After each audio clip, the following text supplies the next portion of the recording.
Have you ever lost everything, your home, your family, your future, and still had to choose whether to keep going? 3,000 years ago, a young widow stood at a crossroads holding nothing but a promise. She buried her husband in a foreign land.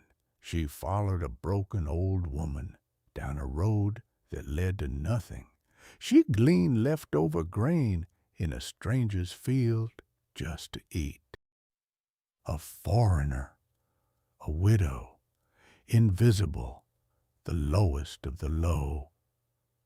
But heaven was watching, and her one act of stubborn loyalty would echo into the family line of kings and all the way to a stable in Bethlehem. This is the story of Ruth. Stay with me to the end. This is one you'll want to finish.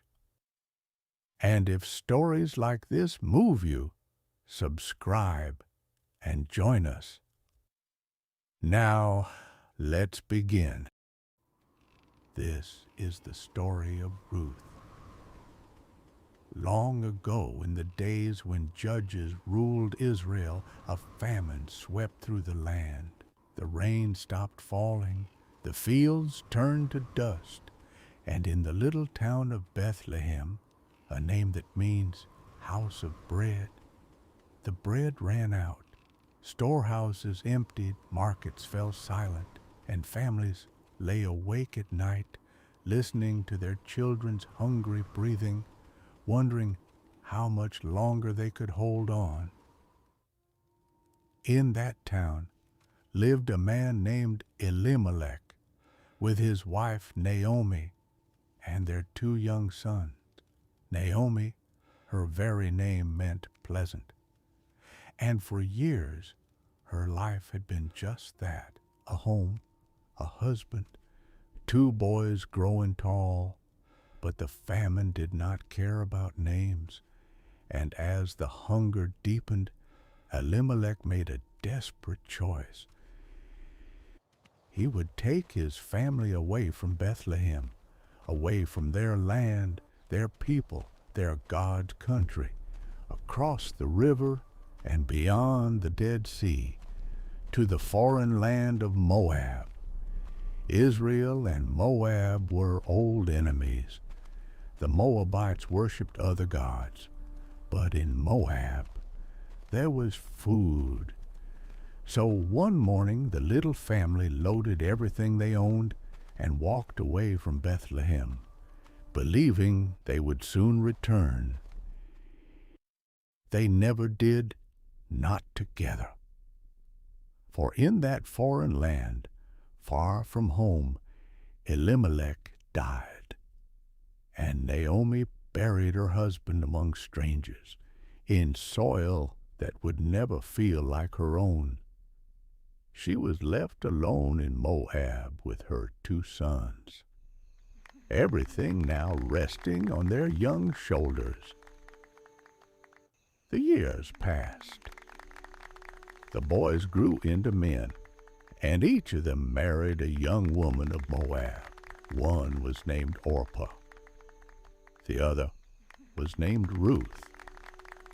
And for a while the wound of the past seemed to be healing. 2 new daughters in the family, laughter in the house again. For 10 years they held together far from home, hoping for better days and waiting for children who never came. Then the unthinkable happened. One son died, and then the other. No reason is given, no warning, just 3 graves now in the land that was supposed to save them. And Naomi, who had left Bethlehem with a husband and 2 boys, stood at those graves with nothing left. Nothing but 2 young widows weeping beside her, women of Moab, bound to her by marriages that death had already erased. 3 widows in one house, In the ancient world, there was hardly anything more helpless. No husbands, no sons, no land, no protection. Naomi had nothing to offer these young women and no future to offer herself. She was too old to start again. All she had left were memories and grief. Then one day, travelers brought word from across the river. The famine in Israel was over.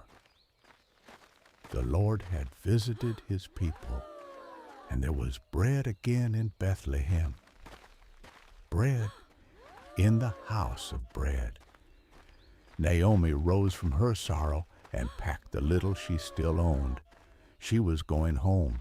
Even if home was an empty house full of ghosts, she would rather grieve in Bethlehem than waste away in Moab. Orpah and Ruth would not let her go alone. The three women set out together on the long road toward Judah, down through the valleys, toward the river crossing, each step carrying them farther from everything the two young widows had ever known. But somewhere along that dusty road, Naomi stopped. She turned to her daughters-in-law, and her voice broke. Go back, each of you, to your mother's home. May the Lord show you kindness, as you have shown kindness to your husbands and to me. May he grant that each of you finds rest in the home of a new husband. She kissed them, and all three women wept aloud on the empty road. We will go with you to your people, they protested. But Naomi shook her head. Why would you come with me, my daughters? Am I going to have more sons who could grow up to be your husbands? I am too old. Even if I married tonight and bore sons, would you wait for them to grow up?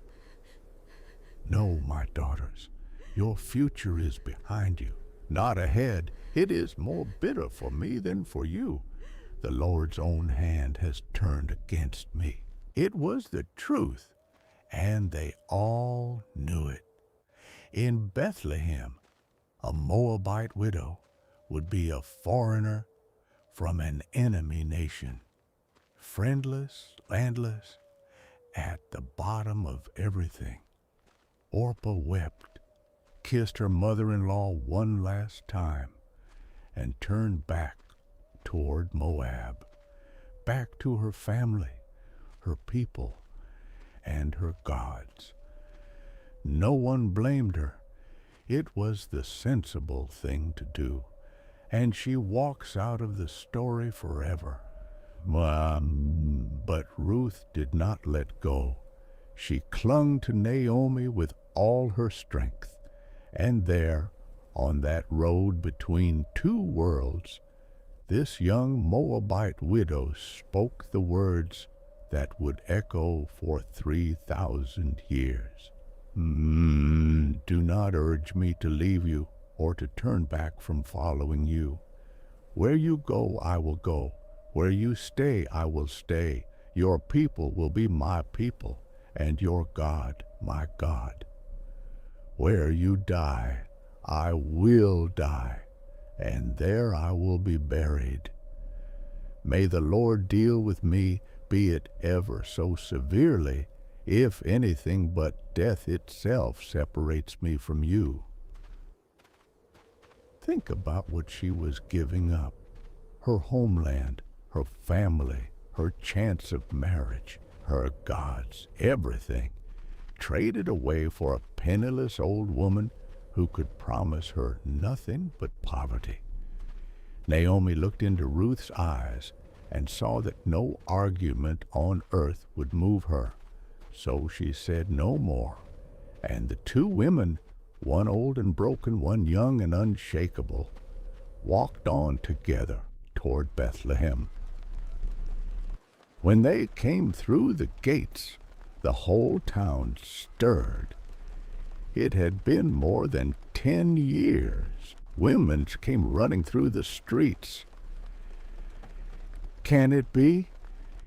Is it really Naomi? But Naomi shook her head, and the pain poured out of her. "Do not call me Naomi," she said. "Do not call me pleasant. Call me Mara. Call me bitter, for the Almighty has made my life very bitter. I went away full, and the Lord has brought me back empty." Empty. That was the only word she had left. But Naomi could not see what heaven could see. She had not come back empty. Standing quietly beside her was a treasure greater than everything she had lost. A daughter-in-law whose love was about to change everything. But Ruth's story is only beginning. In part 2, a stranger's field, a man of power who stops to notice her, and a midnight choice that will decide everything. You won't believe what Ruth dares to do next. So, make sure you don't miss it. Like this video and subscribe right now. And part 2 will come straight to you. I'll see you there.